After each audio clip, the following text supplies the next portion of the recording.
আর শুনেছেন বুয়া কি বলেছে? কি? বুয়া বলেছে আপনার সাথে নাকি আমাকে খুব ভালো মানাবে। তাহলে চলো কাজী অফিসে। সাহস আছে? গতকাল রাতটা যে কি ভয়ঙ্কর গেল। ঠিক আছে, একদম ঠিক আছে, যেমন কর্ম তেমন ফল, উচিত শিক্ষা হয়েছে। এখন রাগ দেখিয়ে তো কোনো লাভ নেই। নেক্সট প্ল্যান কি সেটা বল। কালকে সকাল থেকেই দেখবি আমার নতুন জাদু। আপনি আমার দিকে ভাবে বাজে নজর দিয়ে তাকাচ্ছেন কেন? কই কখন বাজে নজর দিলাম? আপনার থেকে কত উপর লেভেলের ছেলেরা আমার দিকে লাইন দিল, পাত্তাই পাইল না। আর আপনি সুন্দর একটা মাইয়া, ওর পিছনে তো সারা দুনিয়ার পোলাই ঘুরে। না ম্যাম, আপনার ভাতিজা কিভাবে আমার দিকে তাকাচ্ছে দেখেন। এরপর কিছু হলে কিন্তু আমার দোষ নেই। আচ্ছা জি। তুমি কি সাথীকে পছন্দ করো? আমি কখন বললাম আমি সাদিকে পছন্দ করি? পছন্দ না করলে এভাবে তাকিয়ে থেকো না। গেটটা খোলেন। গেটে যাওয়ার পারমিশন আছে? না। তাহলে এখানে কি? আপনার মেয়েকে ফলো করতে করতে এখানে আসলাম। সাথে আপনার মেয়ে না? আপনি কে? সময় হলে ঠিকই টের পাবেন। আপনি এখানে? আমি জানতাম না, সরি। ওয়েট, নিজেকে কি মনে করেন? আপনি আমাকে পটাতে পারবেন না, কারণ সেই সাধ্য আপনার নেই। যদি বলে আছে তবে পটিয়ে দেখান। আমি জানি আপনি আমাকে পটাতে পারবেন না। চ্যালেঞ্জ। আজব না, এরকম সহজ একটা হিসাব নিকাশ। আমার সাথে প্রেম করতে হলে পরের দিনে আমাকে বিয়ে করতে হবে, আর এটাই আমার ফাইনাল কথা।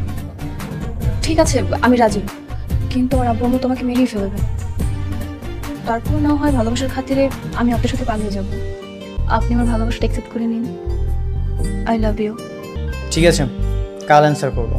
যা করার খুব দ্রুত করতে হবে, আমাদের হাতে কিন্তু সময় নেই। ছেলেটাকে কি তুমি চিনতে পারছিলে? না। কাল আমাকে পোস্ট করবে। পরশু কাজে বসে যেতে রাজি হয়েছে। ঠিক আছে, এবার আমি ওকে পটিয়ে ফেলবো। কালকে এমন কাজ করবো না, ও না পটে থাকতেই পারবে না। পটে আমাকে কাজী অফিসে বিয়ে করার জন্য এক পায়ে রাজি হয়ে যাবে। দেখো আমি সাকসেস হবো। ইপিজিতে চলে নাকি এখনো? উপরে টুপরে যাওয়া হয়? তবা কি বলে স্যার? না। কি মফিজুর রহমান ফারুক মিয়া?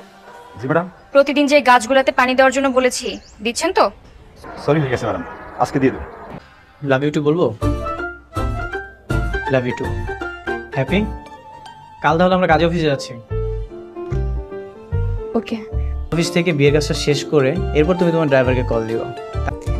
আমার না অনেক ভয় লাগছে। ভয় তো কিছু নেই।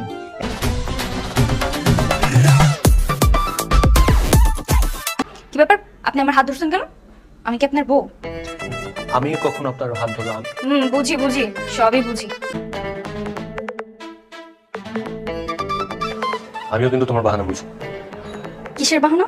আমার সাথে তো ঢং করে কথা বলবো না, রাশ খেয়ে যাচ্ছে। আমি কি করলাম? আমি ভাই এই বাড়ি এই বাড়ি ওরা একটা হচ্ছে ফ্রড, বুঝছো?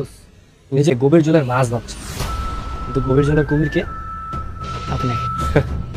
আমি তোমার এই ঢং করে কথা বলার ফাঁদে পড়ে গেছি, মানে ভেঙে পড়া যেটাকে বলে। আমি এখন কি করতে পারি? প্রপোজ করেন, আমি রিজেক্ট করি। রিজেক্ট কেন? কারণ প্রেম করবো না, করলে ডিরেক্ট বিয়ে করবো। কালকে তাহলে আমরা কাজী অফিসে বিয়ে করবো, কেমন? বলছি আমরা কালকে বিয়ে করবো। আপনি সত্যি বিয়ে করবেন? বললাম তো। ঠিক আছে, আমি কাজ অফিসে 2টা থেকে ওয়েট করবো। আপনি কখন আসবেন? আমি তোমার জন্য একটা লাল শাড়ি কিনবো, আর আমার জন্য একটা শেয়ার। কিরে, দরজা খোলা কেন? এইটা এসেছি। আপনাদের একটা ফ্যামিলি ফটো তুললাম, স্যারের কাছে সেন্ড করতেছি। দাঁড়ান, এই তো আসবা না, ওই পাশে যাও। এই যে সেন্ড করে দিলাম, এই যে চলো সরো সরো বলতেছি। যাও যাও যাও যাও। বাড়িতে তোমাদের কি কাজ? হ্যাঁ, তুমি কি ডাকাতি করতে গেছো নাকি? আর আমার জানা মতে তো ওই বাড়িতে কোনো টাকা পয়সা সোনা গহনা কিছুই নাই। তাহলে তোমাদের প্ল্যান কি? আমাদের কোনো প্ল্যান নেই, আমরা ওখানে যাবো। ওর নাম্বার তো আমার কাছে নেই। নাম্বার নেই? নাম্বার তো আমার কাছে আছে, সমস্যা নেই, আমার থেকে নাও। এই ছাড়ো বলছি, এই ছাড়ো বলছি, ছাড়ো। আমি কিন্তু সেন্ড করে দেবো ছবি। একটা কথা করবি না।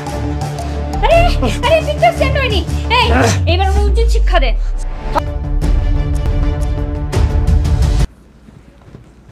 বিয়ে করতে গেলাম, দোয়া করো।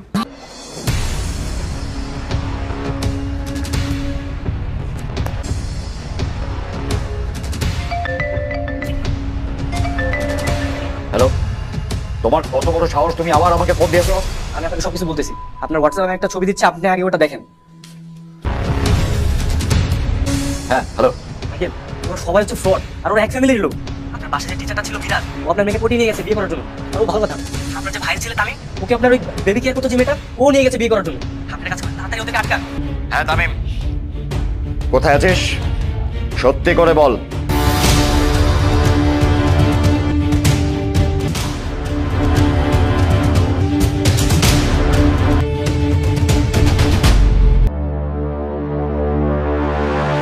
তোমাদের ছেলে মেয়ে কোথায়? স্যার ওর ফোন বন্ধ। কিন্তু বিশ্বাসই করতে পারছি না, তোমরা সবাই একই পরিবারের। মোটা বেতনে চাকরির লোভে করছি গো স্যার। আর আমার ছেলে মেয়েকে যে তোমার ছেলে মেয়ে কাজী অফিস পর্যন্ত নিয়ে গিয়েছিল।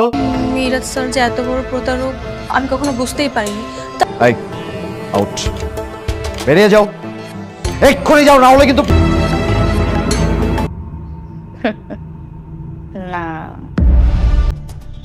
ইমরান সাহেবের এই বাড়িটি 3 বছর আগে সরকারি নিলামে কিনেছিলেন। তার আগে এই বাড়িটি ছিল মূর্তি চোরাকারবারি করে দেশ থেকে পালিয়ে যাওয়া ইব্রাহিম বশির। আমরা এর হদিস মিলিয়েছি। আমি একা খুঁজে পাওয়া মুশকিল ছিল, তাই একে একে ভাই মা বাবা সবাইকে এই বাড়িতে এনেছিলাম। আর তাই ওদের মনোযোগ অন্যদিকে নেওয়ার জন্য সবচেয়ে বড় হাতিয়ার ছিল প্রেম। আর কাজী অফিসে বিয়ে, ওটা তো বাড়ি ফাঁকা করার বাহানা ছিল মাত্র। ওরা আমাদের চাকরিচ্যুত করার শাস্তি দিয়ে আমাদের অধ্যায় ক্লোজ করলো। আমাদের আসল প্ল্যান তো বিয়ে করে বড়লোক হওয়া কিংবা বাড়িতে চাকরি করা ছিলই না।